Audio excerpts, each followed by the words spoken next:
Son regard s'illuminait autrefois quand vous entriez dans une pièce. Maintenant, elle vous remarque à peine. Les messages qui arrivaient rapidement et avec enthousiasme sont désormais lents et froids. Les conversations qui coulaient naturellement ressemblent maintenant à un interrogatoire. Vous avez déjà ressenti ce changement. Vous avez vu l'attention des femmes s'estomper et leur respect s'éroder. Et vous avez tout essayé de ce qu'on vous a dit qui fonctionnerait. Être plus gentil, donner davantage, courir après plus fort. Mais tout ce que cela a fait, c'est vous faire sentir plus petit, plus faible, invisible. Et la vérité que vous avez évitée est celle-ci. Ce n'est pas une question de ce que vous lui donnez. C'est une question de l'homme que vous êtes quand vous arrêtez de donner ce qui vous coûte votre dignité.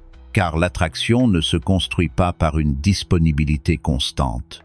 Elle se construit par le mystère, par la discipline, par le refus d'un homme d'échanger ses principes contre une approbation temporaire.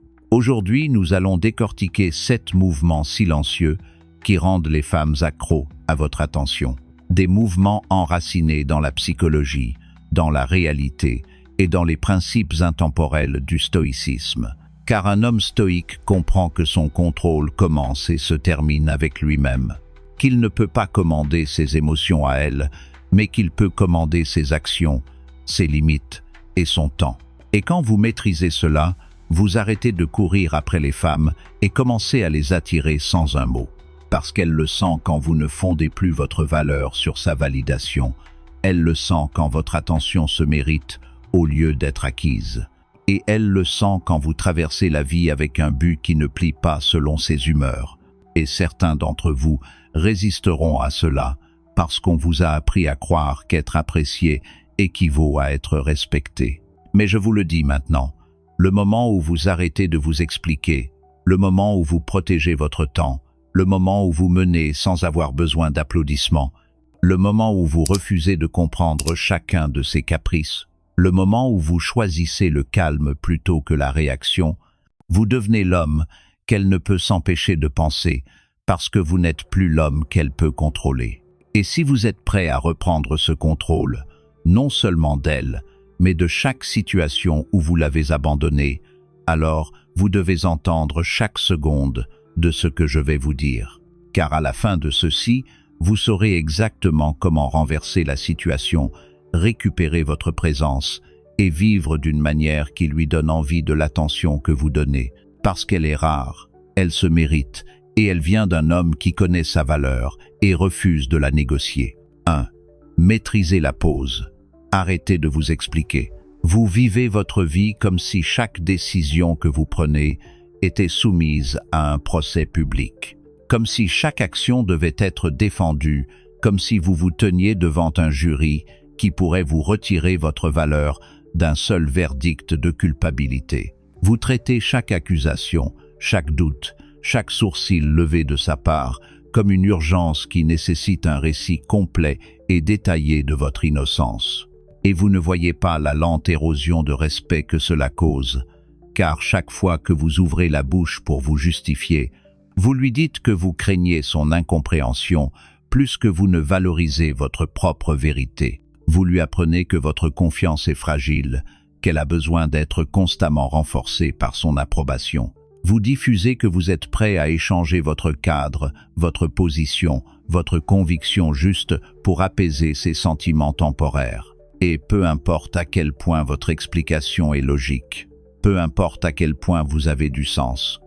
Car dans le monde de l'attraction et du respect, trop expliquer n'est jamais une question de logique. C'est une question de soumission. C'est signaler que sa perception de vous a plus de poids que votre propre perception de vous-même.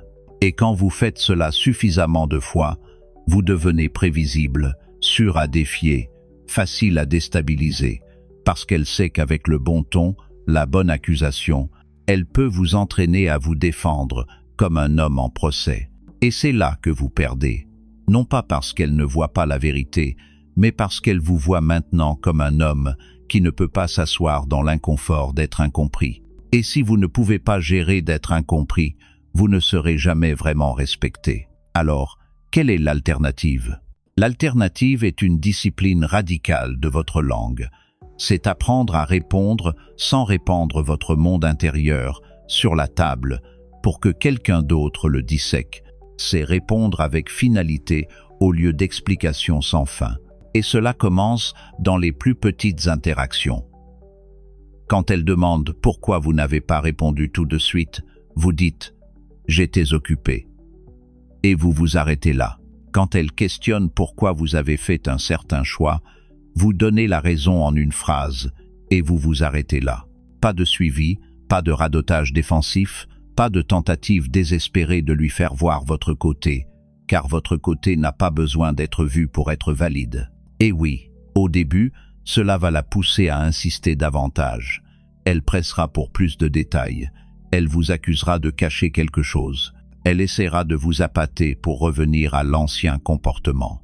Mais si vous tenez la ligne calmement, sans hostilité, vous verrez un changement. Parce que plus vous refusez de livrer votre état intérieur pour inspection, plus elle sentira le poids de votre maîtrise de soi, plus elle réalisera qu'elle ne peut pas vous influencer avec la pression émotionnelle.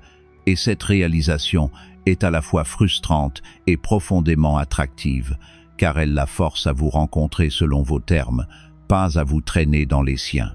Et cela ne s'applique pas seulement à elle, cela s'applique à tout le monde dans votre vie. Vous commencez à vous comporter comme un homme dont la valeur n'est pas débattue à la table de l'opinion publique. Et vous découvrez que les gens se disputent moins avec vous. Ils vous testent moins.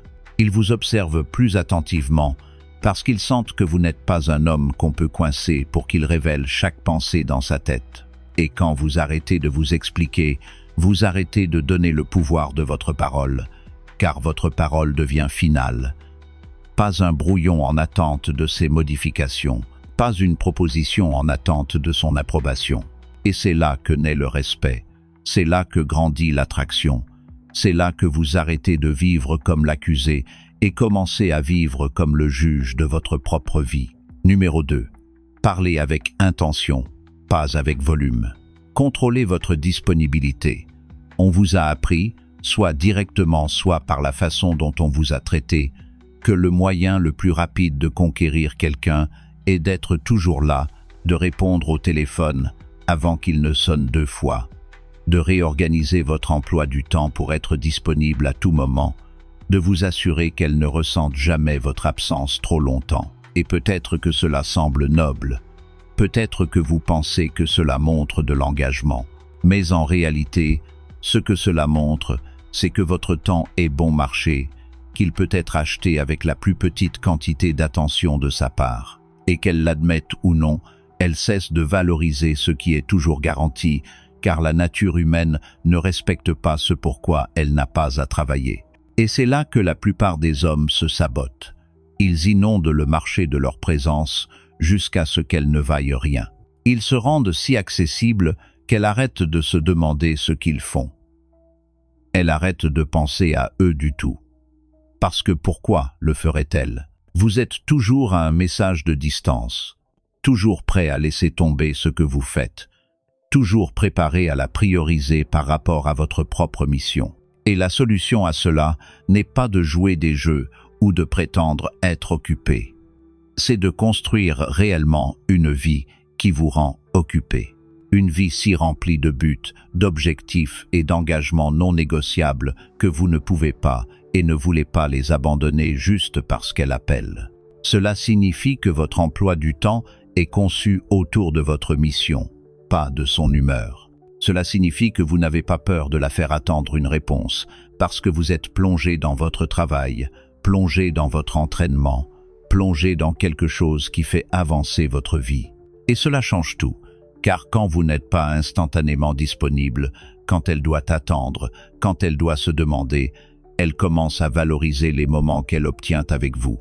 Ils deviennent plus chargés, plus intentionnels, car la rareté amplifie la valeur. Et ce n'est pas pour la punir, c'est pour vous respecter. C'est pour réaliser que si vous n'avez pas de limites autour de votre temps, aucune femme ne les créera pour vous. Et quand vous commencez à vivre de cette façon, vous remarquerez quelque chose. Les gens qui vous valorisent vraiment s'adapteront. Ils trouveront des moyens de s'intégrer dans votre monde au lieu d'exiger que vous pliez votre monde autour du leur. Et ceux qui ne vous voulaient que quand vous étiez de garde s'estomperont. Et c'est une bonne chose, car ils n'étaient jamais là pour vous. Ils étaient là pour la commodité que vous offriez. Alors commencez aujourd'hui. Bloquez du temps qui vous appartient et protégez-le férocement. Si elle envoie un message pendant que vous travaillez, finissez votre travail avant de répondre. Si elle veut vous voir, mais que vous avez une séance d'entraînement, vous allez à votre séance d'entraînement. Si elle essaie de vous culpabiliser de ne pas être aussi disponible qu'avant, vous tenez votre ligne. Car vous savez qu'être moins disponible n'est pas de la négligence. C'est l'état naturel d'un homme qui construit réellement quelque chose qui vaut la peine d'être eu. Numéro 3. Rayonnez le calme. Répondez avec sérénité, pas avec émotion. Vous pensez que vous montrez de la force quand vous élevez la voix, quand vous ripostez instantanément, quand vous rencontrez sa poussée émotionnelle avec la vôtre. Mais ce que vous faites vraiment, c'est montrer qu'elle a accès à votre panneau de contrôle, qu'avec les bons mots, le bon ton, les bonnes accusations, elle peut basculer votre état de calme à chaos en quelques secondes. Et dès qu'elle apprend qu'elle peut faire cela, le respect commence à s'éroder. Parce qu'elle l'admette ou non, personne ne respecte profondément un homme qu'on peut facilement déstabiliser. Et cela ne se produit pas seulement avec les femmes. Cela se produit dans chaque arène de votre vie. Si votre patron peut vous provoquer à craquer, si un étranger peut vous déclencher à perdre votre sang-froid, si votre ami peut vous entraîner à vous défendre avec colère, vous leur avez remis votre volant émotionnel. Et vous le sentirez dans leur énergie envers vous à partir de ce moment. Parce qu'un homme qui ne peut pas se contrôler est un homme en qui ils ne peuvent pas entièrement avoir confiance. Et pourtant, la plupart des hommes opèrent ainsi sans réfléchir. Ils sont réactifs au point où ils n'ont pas de ligne de base. Ils se réveillent dans l'humeur de quelqu'un d'autre. Ils vont se coucher dans le chaos de quelqu'un d'autre. Et ils ne s'arrêtent jamais pour se demander pourquoi ils sont si prompts à abandonner le contrôle. Et la vérité, c'est que c'est une habitude, c'est une faiblesse apprise. C'est la croyance ancrée que correspondre à l'énergie équivaut à se défendre. Mais la réalité est que la vraie force n'est pas de correspondre à son intensité, c'est de rester le même indépendamment de celle-ci. C'est savoir que quand la tempête frappe, vous n'êtes pas une feuille qui se fait emporter. Vous êtes le sol lui-même, immobile. Et quand vous opérez depuis cette place, tout change.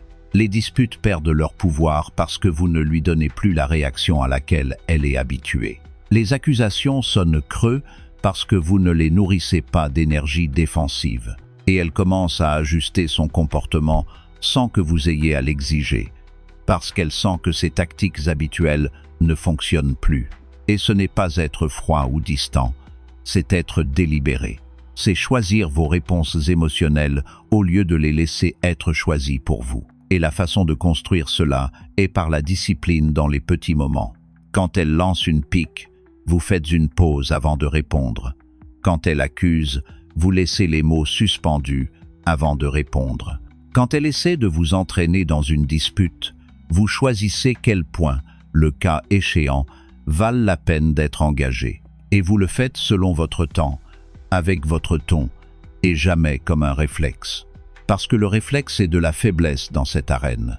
Le réflexe, c'est la reddition, et plus vous pratiquez cela, plus vous verrez la dynamique changer. Elle deviendra moins erratique autour de vous, moins susceptible de provoquer et plus attirée, parce que vous êtes maintenant celui qui contrôle le rythme, le ton et la direction de la conversation. Et au-delà de cela, vous remarquerez un changement plus profond en vous-même. Une confiance tranquille qui vient du fait de savoir que vous ne pouvez pas être facilement ébranlé.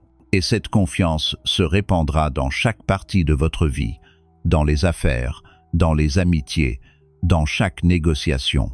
Parce que les gens suivent instinctivement ceux qui restent calmes quand d'autres perdent le contrôle. Ils leur font plus confiance, ils leur cèdent plus. Et c'est le genre d'homme que vous devez être si vous voulez un respect durable et une attraction durable.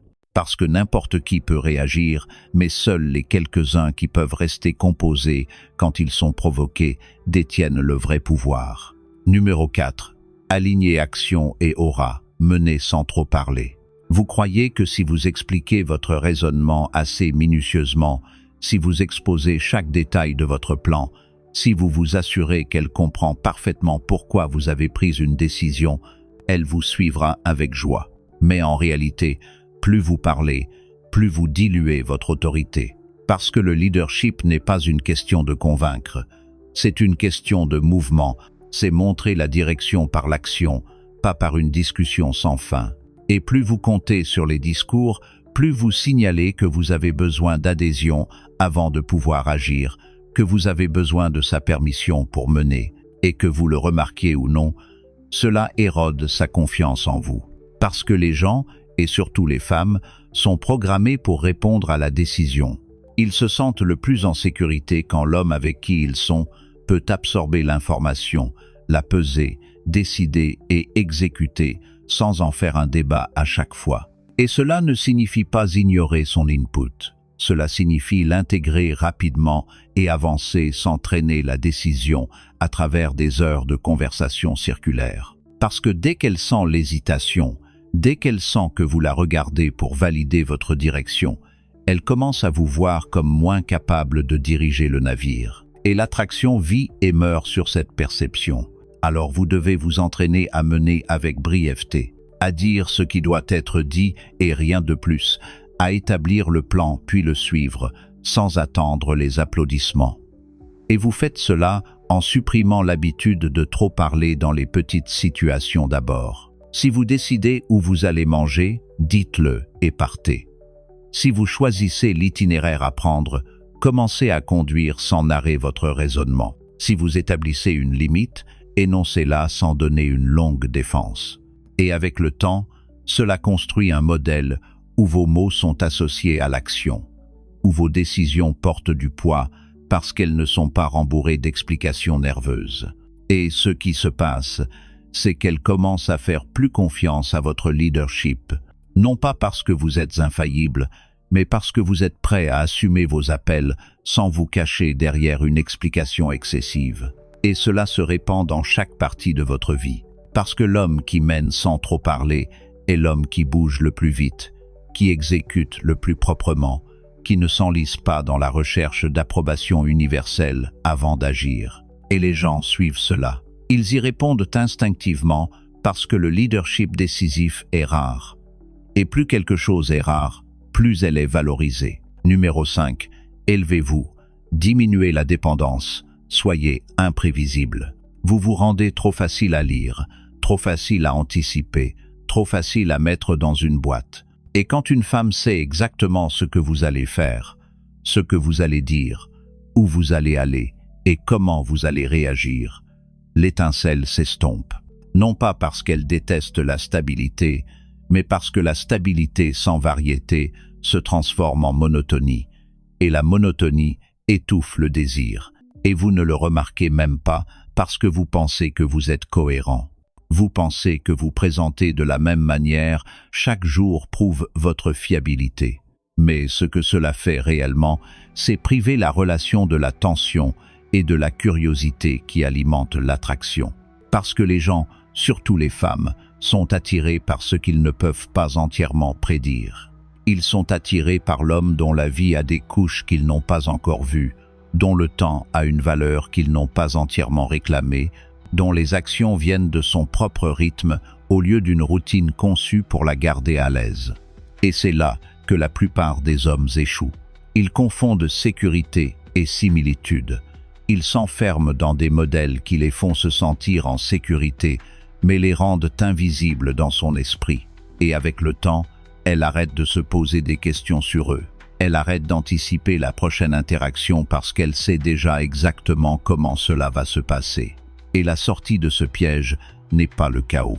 Ce n'est pas jouer des jeux ou créer du drame. C'est vivre une vie si pleine et autodirigée que même la personne la plus proche de vous ne peut pas toujours prédire votre prochain mouvement. Cela signifie avoir des passions et des poursuites en dehors d'elle qui vous emmènent dans des endroits qu'elle ne savait pas que vous iriez. Cela signifie avoir la liberté et la volonté de changer votre environnement, votre emploi du temps, vos activités, sans ressentir le besoin de annoncer ou d'expliquer. Cela signifie cultiver des intérêts et des compétences qui évoluent avec le temps pour que vous ne soyez jamais une figure statique dans sa vie. Et quand vous vivez de cette façon, vous créez une imprévisibilité naturelle, parce qu'elle ne peut pas vous revendiquer entièrement. Elle ne peut pas vous cartographier comme un chemin bien connu. Et cette imprévisibilité n'est pas de l'imprudence. C'est le sous-produit de la croissance, du mouvement, de l'ambition qui refuse d'être contenue. Et cela la force à rester engagée, à continuer à faire attention, à continuer de poursuivre le sentiment de vous découvrir. Numéro 6. Disparaissez. Brièvement, attirez-la plus près. N'essayez pas de comprendre tous ces mouvements. Vous vous épuisez à essayer de décoder chaque changement dans son ton, chaque pause dans ses messages, chaque changement dans son énergie, et vous appelez cela de l'attention. Vous vous dites que vous essayez juste d'être attentif, mais ce que vous faites vraiment, c'est la placer au centre de votre univers mental et traiter son comportement comme un puzzle dont vous êtes responsable de résoudre. Et la vérité brutale est que plus vous obsédez sur la compréhension de tous ces mouvements, plus vous lui apprenez qu'elle est celle qui définit le rythme, définit les termes et détermine l'humeur de la relation. Parce que vous avez fait de son comportement le sujet principal de votre attention. Et c'est exactement pourquoi vous vous sentez vidé, parce que vous opérez sous l'illusion que si vous pouvez juste la comprendre assez bien, vous pouvez éviter le conflit. Vous pouvez la garder heureuse. Vous pouvez la faire rester. Mais tout ce que cela fait, c'est vous mettre dans un état permanent de réaction émotionnelle où vous ne vivez pas votre propre vie, mais vous ajustez constamment pour correspondre à ce qu'elle ressent à ce moment. Et c'est pourquoi vous vous trouvez anxieux quand elle est distante. Pourquoi vous réfléchissez trop quand elle ne répond pas comme vous vous y attendiez? Pourquoi vous vous sentez troublé quand vous ne pouvez pas la lire? Parce que vous avez lié votre sentiment de sécurité à votre capacité d'interpréter et de gérer ses émotions. Et vous devez comprendre que ce n'est pas du leadership, ce n'est pas de l'amour, c'est de la dépendance déguisée en attention. Et cela vous prive de la seule chose qui vous rend vraiment attirant, votre capacité d'être autodirigé indépendamment de son comportement. Et la sortie de cela est d'arrêter de faire de ces modèles votre projet. Arrêtez de transformer chaque silence en crise. Arrêtez de prendre chaque changement d'humeur comme un appel à l'action, parce que tout ce qu'elle fait n'a pas un sens plus profond. Et même si c'est le cas, ce n'est pas toujours votre travail de le découvrir. Au lieu de cela, commencez à opérer selon le principe que votre focus appartient à votre mission, votre croissance, vos standards, et que les gens dans votre vie, y compris elle, sont responsables de communiquer leurs besoins directement s'ils veulent qu'ils soient satisfaits. Numéro 7. Concluez en force. Dites non sans drame. Vous avez passé trop de votre vie à dire oui quand vous vouliez dire non, à accepter des choses qui vous vident, à tolérer des situations qui vont à l'encontre de vos valeurs et à plier votre temps et votre énergie pour des gens qui ne plieraient jamais de la même manière pour vous. Et vous vous dites que c'est pour garder la paix, pour éviter le conflit, pour montrer que vous soutenez. Mais ce que vous faites vraiment, c'est enseigner à tout le monde autour de vous, surtout elle, que vos limites sont molles, que vos priorités peuvent être outrepassées, que votre respect peut être acheté avec la plus petite dose d'approbation ou d'affection. Et plus vous faites cela, moins ils vous valorisent. Parce que les gens respectent instinctivement ce qui est rare et autoprotégé. Et ils tiennent pour acquis ce qui est toujours disponible et compliant. Et la vérité est que chaque fois que vous dites oui quand vous voulez dire non, vous annoncez silencieusement que votre vie n'est pas entièrement la vôtre. Que vous échangerez votre temps, votre confort et votre énergie pour le soulagement temporaire d'éviter la déception de quelqu'un. Mais cette déception est inévitable de toute façon, parce que le ressentiment que vous ressentez pour vous trahir va fuir dans votre ton, vos actions et votre présence. Et elle le sentira même si elle ne peut pas le nommer. Et ce cycle est pourquoi tant d'hommes se sentent piégés dans des relations où ils donnent constamment, mais ne se sentent jamais vraiment respectés ou désirés. Parce que le respect ne naît pas d'un accord constant. Il naît du fait d'avoir le courage de dire non sans excuse, sans justification, sans théâtralité, et de le faire assez constamment pour que les gens vous croient la première fois.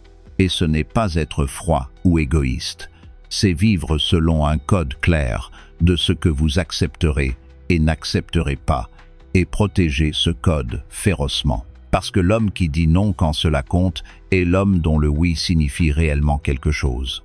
Et si vous voulez construire cela dans votre vie, vous commencez petit. La prochaine fois que quelqu'un demande votre temps d'une manière qui vous éloignerait de quelque chose d'important, déclinez sans un paragraphe d'excuses. La prochaine fois qu'elle pousse pour quelque chose que vous n'êtes pas prêt à faire, dites simplement « Non, je ne fais pas ça » et passez à autre chose. Pas avec colère, mais avec finalité. Parce qu'une limite enveloppée dans une certitude calme est incassable.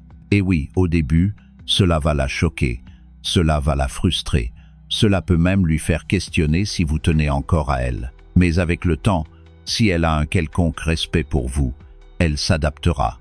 Parce que les limites créent l'espace où le respect grandit. Et ceux qui ne peuvent pas gérer votre non sont ceux qui ne vont jamais valoriser votre oui. Conclusion, la présence stoïque gagne tout. Vous passez votre temps à essayer de devenir trop prévisible, trop facile à lire, trop simple à anticiper. Et quand une femme sait exactement ce que vous allez faire, ce que vous allez dire, où vous allez aller et comment vous allez réagir, l'étincelle s'éteint. Non pas parce qu'elle déteste la stabilité, mais parce que la stabilité sans variété se transforme en monotonie. Et la monotonie étouffe le désir. Vous ne remarquez même pas que cela arrive parce que vous pensez être cohérent. Vous croyez que vous présenter de la même manière chaque jour prouve votre fiabilité. Mais ce que cela fait réellement, c'est priver la relation de la tension et de la curiosité qui alimentent l'attraction. Car les gens, et surtout les femmes, sont attirés par ce qu'ils ne peuvent pas entièrement prédire. Ils sont attirés par l'homme dont la vie a des couches qu'ils n'ont pas encore vues, dont le temps a une valeur qu'ils n'ont pas entièrement revendiquée, dont les actions viennent de son propre rythme au lieu d'une routine conçue pour la rassurer. L'erreur de la prévisibilité. C'est là que la plupart des hommes échouent. Ils confondent sécurité et similitude. Ils s'enferment dans des schémas qui les font se sentir en sécurité, mais les rendent invisibles dans son esprit. Et avec le temps, elle arrête de s'interroger sur eux. Elle cesse d'anticiper la prochaine interaction parce qu'elle sait déjà exactement comment cela va se passer. La solution à ce piège n'est pas le chaos. Ce n'est pas jouer des jeux ou créer du drame. C'est vivre une vie si pleine et autodirigée que même la personne la plus proche de vous ne peut pas toujours prédire votre prochain mouvement. Cela signifie avoir des passions et des poursuites en dehors d'elle qui vous emmènent dans des endroits qu'elle ne savait pas que vous iriez. Cela signifie avoir la liberté et la volonté de changer votre environnement, votre horaire, vos activités, sans ressentir le besoin de annoncer ou d'expliquer. Cultiver l'imprévisibilité authentique. Cela signifie cultiver des intérêts et des compétences qui évoluent avec le temps, afin que vous ne soyez jamais une figure statique dans sa vie. Et quand vous vivez de cette façon, vous créez une imprévisibilité naturelle, parce qu'elle ne peut pas revendiquer tout de vous. Elle ne peut pas vous cartographier comme un chemin bien usé. Cette imprévisibilité n'est pas de l'insouciance. C'est le sous-produit de la croissance, du mouvement, de l'ambition qui refuse d'être contenue. Et cela la force à rester engagée, à continuer de faire attention, à continuer de poursuivre le sentiment de vous découvrir. Cela s'applique à plus que juste la romance. Cela s'applique à chaque relation et à chaque perception que les gens ont de vous. Parce que l'homme qui est toujours au même endroit, faisant la même chose de la même manière, devient un bruit de fond dans la vie de tout le monde, tandis que l'homme qui évolue, qui ajoute de nouvelles dimensions à lui-même, qui refuse d'être entièrement cartographié, reste au premier plan. Commencez la transformation aujourd'hui. Vous pouvez commencer à construire cela aujourd'hui en faisant quelque chose de différent avec votre temps, en poursuivant un intérêt que vous avez reporté, en disant oui aux opportunités que vous déclinez normalement, en changeant le rythme et la structure de vos journées pour qu'elles servent vos objectifs plutôt que le confort de la prévisibilité. Plus vous faites cela, plus elle doit faire attention, plus elle doit s'interroger, plus elle doit gagner le droit de faire partie de l'histoire qui se déroule qu'est votre vie. Car la vérité est que les gens valorisent ce qu'ils doivent travailler pour comprendre. Ils investissent dans ce qu'ils sentent qu'ils pourraient perdre s'ils arrêtent d'essayer. Le principe fondamental. Si vous voulez garder le respect, le désir et la loyauté d'une femme ou de n'importe qui, vous ne pouvez pas vous rendre si facile à comprendre qu'ils arrêtent de regarder. Vous devez continuer à bouger, continuer à grandir, continuer à surprendre, non pas par des artifices, mais par un progrès authentique, car le progrès est l'imprévisibilité la plus attractive qui soit. Et quand vous vivez de cette façon, vous n'avez jamais à forcer sa attention pour vous. Elle l'aura parce qu'elle sait qu'elle ne vous a pas entièrement et elle n'arrêtera jamais de vouloir voir les parties qu'elle n'a pas encore découvertes. L'art de ne pas tout comprendre. Vous vous épuisez à essayer de décoder chaque changement dans son ton, chaque pause dans ses messages, chaque changement dans son énergie, et vous appelez cela de l'attention. Vous vous dites que vous essayez juste d'être attentionné, mais ce que vous faites réellement, c'est la placer au centre de votre univers mental et traiter son comportement comme un puzzle dont vous êtes responsable de résoudre.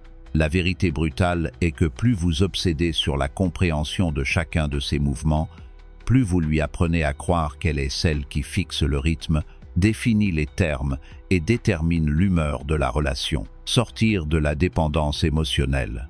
C'est exactement pourquoi vous vous sentez épuisé, parce que vous opérez sous l'illusion que si vous pouvez juste la comprendre assez bien, vous pouvez éviter les conflits. Vous pouvez la garder heureuse, vous pouvez la faire rester, mais tout ce que cela fait, c'est vous mettre dans un état permanent de réaction émotionnelle où vous ne vivez pas votre propre vie, mais vous ajustez constamment pour vous adapter à ce qu'elle ressent à ce moment-là. La solution est d'arrêter de faire de ces schémas votre projet. Arrêtez de transformer chaque silence en crise. Arrêtez de prendre chaque changement d'humeur comme un appel à l'action. Le pouvoir du non, sans drame. Vous avez passé trop de votre vie à dire oui quand vous vouliez dire non, à accepter des choses qui vous épuisent, à tolérer des situations qui vont à l'encontre de vos valeurs et à plier votre temps et votre énergie pour des gens qui ne se plieraient jamais de la même façon pour vous. Vous vous dites que c'est pour garder la paix, éviter les conflits, montrer que vous soutenez. Mais ce que vous faites réellement, c'est enseigner à tous ceux qui vous entourent, surtout elles, que vos limites sont molles, que vos priorités peuvent être outrepassées, que votre respect peut être acheté avec la plus petite dose d'approbation ou d'affection. Construire des limites authentiques. La vérité est que chaque fois que vous dites oui quand vous pensez non, vous annoncez silencieusement que votre vie ne vous appartient pas entièrement, que vous échangerez votre temps, votre confort et votre énergie pour le soulagement temporaire d'éviter la déception de quelqu'un. Le respect ne naît pas d'un accord constant. Il naît du courage de dire non sans excuse, sans justification, sans théâtralité, et de le faire assez constamment pour que les gens vous croient la première fois. L'homme qui dit non quand cela compte est l'homme dont le oui signifie réellement quelque chose. La transformation finale. Si vous avez écouté jusqu'ici, vous connaissez déjà la vérité. La plupart des hommes entendront cela et ne feront rien. Ils hocheront la tête, ils seront d'accord, puis ils retourneront directement à s'expliquer, donner leur temps gratuitement et vivre à la merci des humeurs d'une femme. Ces hommes paieront avec des années qu'ils ne peuvent pas récupérer, avec des regrets qu'ils porteront jusqu'à leur dernier souffle. Mais vous n'êtes pas obligé d'être l'un d'eux. Vous pouvez tracer une ligne maintenant et décider que votre vie, votre respect et votre pouvoir ne sont plus négociables. L'homme stoïque moderne. Car l'homme stoïque comprend que son contrôle commence et se termine avec lui-même. Il ne peut pas commander ses émotions, mais il peut commander ses actions, ses limites et son temps. Quand vous maîtrisez cela, vous arrêtez de poursuivre les femmes et commencez à les attirer sans un mot, parce qu'elles le sentent quand vous ne faites plus dépendre votre valeur de sa validation. Elle le sent quand votre attention est méritée au lieu d'être assumée. Elle le sent quand vous traversez la vie avec un but qui ne se plie pas à ses humeurs. Le moment où vous arrêtez de vous expliquer, le moment où vous gardez votre temps, le moment où vous menez sans avoir besoin d'applaudissements, vous devenez l'homme à qui elle ne peut s'empêcher de penser, parce que vous n'êtes plus l'homme qu'elle peut contrôler. L'invitation au changement.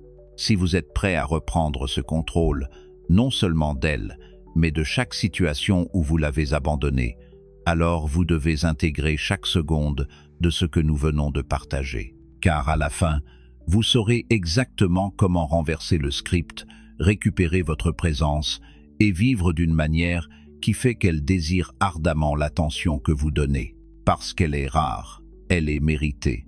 Et elle vient d'un homme qui connaît sa valeur et refuse de la négocier. La présence stoïque ne se contente pas d'attirer le respect, elle le commande sans le demander. Si cette réflexion vous a touché, partagez vos pensées dans les commentaires.